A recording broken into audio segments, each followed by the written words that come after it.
জীবনে যতদিন শুক্রবার পাবেন 4টা আমল করতে ভুল করবেন না। আজকে শুক্রবার না, আমি জানি না 4টা আমল করেছেন কিনা বা করছেন কিনা, আপনারা মিলিয়ে নেবেন। যদি 4টা আমল আজকে না করে থাকেন, আজকে থেকে জীবনে যতদিন শুক্রবার পাবেন 4টি আমল করতে ভুল করবেন না। পারবো তো ইনশাআল্লাহ? ইনশাআল্লাহ। 1, দুরূদ পড়া। আমার বিশ্বনবী দুরূদ সম্পর্কে কত অসাধারণ কথা বলেছেন।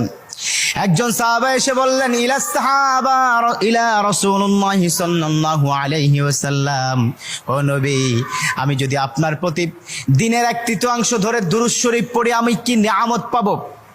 বিশ্বনবী বললেন, তুমি যদি দিনের 1/3 ধরে আমার প্রতি দুরূদ শরীফ পড়ো তোমার জন্য বিশাল উপকার হবে, আরো বাড়িয়ে পড়লে তোমার জন্য আরো ভালো হবে। সাহাবা মহা খুশি হয়ে গেলেন, ইয়া রাসূলুল্লাহ, আমি দিনের অর্ধেক সময় জুড়ে যদি আপনার প্রতি দুরূদ শরীফ পড়ি তাহলে কি হবে?